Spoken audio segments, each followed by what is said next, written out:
Missing in action pa rin si Senador Bato de la Rosa pero tila hindi siya makakaltasan ng sweldo sa trabaho. Alamin kung bakit sa Agenda Report ni Hannah T. Walang no work, no pay rule para sa mga senador kung a-absent sila sa trabaho. Ayon yan kay Senator Win Gatchalian. Lagpas 2 linggo ng absent si Senator Bato de la Rosa sa Senado at hindi rin siya nakapag-defend ng budget ng Department of National Defense at iba pang mga ahensya sa gitna ng budget deliberations ngayon. Si Gatchalian ang humalili rito bilang Finance Committee Chair. Nalaman lang daw niya sa staff ni De La Rosa na hindi makakasipot sa budget debates ang kapwa senador. Ang proper procedure is to send the committee a letter kung bakit ka hindi makaka-attend, a formal letter. No? So magpapadala ng formal letter kung bakit ka hindi makaka-attend. Papadala rin of course si SP ng formal letter kung bakit hindi makaka-attend. Base sa huling monitoring, wala pa raw na ipapadalang sulat si De La Rosa kay Senate President Tito Soto tungkol sa kanyang absences.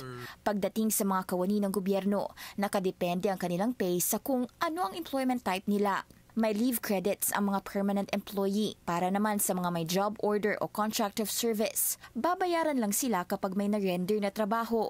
Pagdating sa mga senador, may fixed monthly salary sila, pero wala sa Senate rules ang salary deductions para sa kanilang absences.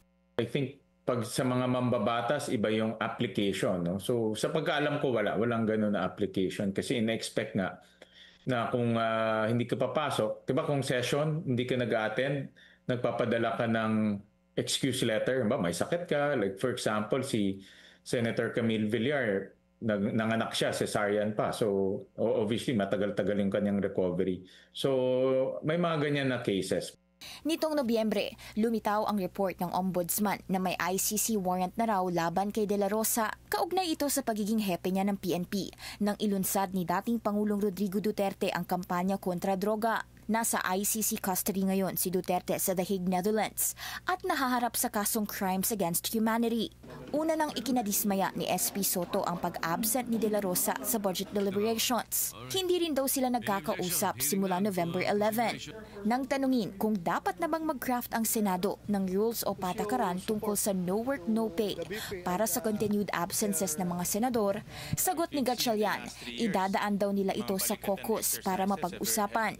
Base sa Senate rules, binabanggit lang doon ang quorum, attendance standards at penalties gaya ng suspension o expulsion kapag may disorderly behavior ang isang senador.